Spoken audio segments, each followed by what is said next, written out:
On parle également d'en défense de la crise en Ukraine, vue sous le prisme de la guerre des renseignements, ou comment les grandes puissances, Russie et États-Unis, se servent de l'Ukraine pour avancer leurs propres intérêts. Une sorte de relan de guerre froide, une guerre froide qui ne porte pas son nom. Vous êtes d'accord, colonel Girnov, ancien espion du KGB? En partie, oui. En partie, oui. C'est une guerre froide, mais tout en sachant que cette guerre, elle est menée des deux côtés. Quand vous dites des deux côtés, ça veut dire que quand les renseignements américains disent être certains, preuve à l'appui, que la Russie va lancer une offensive, mais ils disent attention, Vladimir Poutine n'a pas pris sa décision. Vous avez été dans les services, vous savez comment on monte une opération de propagande. Est-ce que là aussi, c'est une action d'intox des renseignements américains ? Tout à fait. De toute façon, les deux parties mènent de l'intox jusqu'au moment. Parce que, si vous voulez, la guerre, il y a des règles de guerre, il y a des règles pour mener une guerre, et il ne suffit pas d'amasser 100 000 personnes, 100 000 personnels avec du matériel à une frontière d'un pays pour envahir ce pays.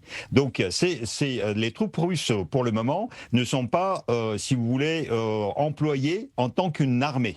Donc, ils ne peuvent pas mener, pour le moment, les opérations d'armée. Donc, ce que les États-Unis et le camp occidental racontent par rapport à ça, c'est en partie aussi une guerre de propagande, une guerre psychologique pour mobiliser les opinions publiques dans le monde entier contre Poutine, qui quand même pourrait envahir l'Ukraine. Mais pour le moment, Poutine n'est pas prêt et l'Occident exagère cette menace de Poutine, ça c'est sûr. Alors, essayez de nous transposer là à l'intérieur, bien évidemment le KGB n'est plus, mais en tout cas essayez de nous transposer à l'intérieur de ce qui se passe des renseignements russes. Comment ça se passe? Comment on s'organise? Actuellement, les renseignements russes sont mobilisés, ça c'est évident. Il faut qu'on rappelle à vos auditeurs, vos spectateurs, que la Russie, c'est un pays qui possède plus de renseignements que l'Union soviétique. Donc, Poutine n'est pas un pacifiste du tout. Du temps où moi j'étais au KGB et moi j'étais dans le service de renseignement extérieur du KGB, on avait 2 fois moins de moyens et la Russie ne représente que la moitié de l'Union soviétique. Ça veut dire que Poutine possède quand même au niveau de renseignement 4 fois plus de moyens que ne possédait l'Union soviétique, qui était considérée par l'Occident comme un camp envahisseur agressif.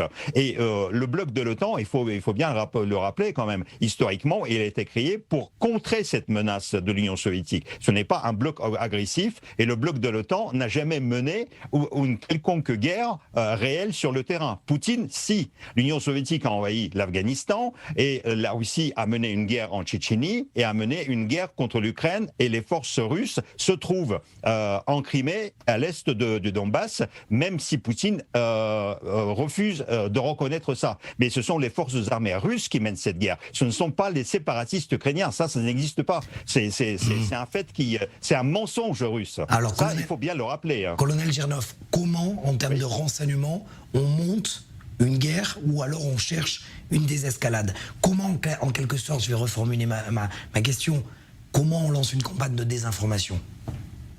La campagne de désinformation, c'est que en fait, il faut faire comprendre à l'ennemi que vous avez autre chose que de l'envahir. Donc, vous menez une campagne pacifiste. Et vous utilisez pour ça les moyens du renseignement, ça veut dire vous utilisez vos agents, vous utilisez vos sources, vous recrutez les gens dans le camp adverse, c'est ce qui se passe. Poutine a les gens qui sont recrutés dans le camp adverse. Je vous rappelle quand même que Poutine a mis en place en Ukraine un président qui s'appelait, comment il s'appelait déjà, le précédent avant Poroshenko, qui était un agent d'influence de Poutine. Poutine est venu en Ukraine le présenter et quasiment le mettre en place dans un pays qui est souverain. Donc voilà, on mène tout ça, ça permet de mener des campagnes. Après, on mène aussi des opérations de la guerre hybride.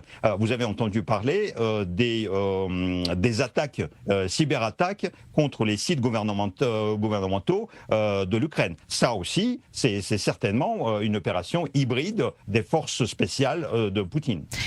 Est-ce que, vous disiez d'ailleurs dans une précédente interview qu'il y avait un département antisioniste au sein du KGB à l'époque, est-ce que Israël aujourd'hui, sous forme d'arbitre, puisque Jérusalem a proposé éventuellement la médiation entre l'Ukraine et la Russie, est-ce qu'Israël peut se retrouver au milieu de cette guerre de renseignement qui ne dit pas son nom? Vous êtes toujours menacé. D'ailleurs, je vous rappelle, je vous confirme que l'Union soviétique considérait l'État d'Israël comme un ennemi et l'idéologie sioniste comme une idéologie ennemie par rapport au communisme. Ce n'est pas parce que la Russie a changé d'étiquette que ça a changé. Dans les services secrets russes actuellement, vous êtes considéré comme un ennemi. Ils ne vous disent pas. Donc Poutine rencontre vos dirigeants, mène des pourparlers idéologiques, mais n'oubliez pas que Poutine a obtenu, pendant la guerre en Syrie, a obtenu 3 bases militaires qu'il n'avait pas, que l'Union soviétique n'avait pas. Donc vous avez les bases militaires russes à votre portée, à 300 km, à 400 km de votre pays, où sont déployés les bombardiers atomiques nucléaires. Ça, il ne faut pas oublier. Hein. Et donc, quand vous essayez de vous interposer dans ce conflit, c'est bien gentil et c'est une démarche diplomatique, mais pensez à vous d'abord.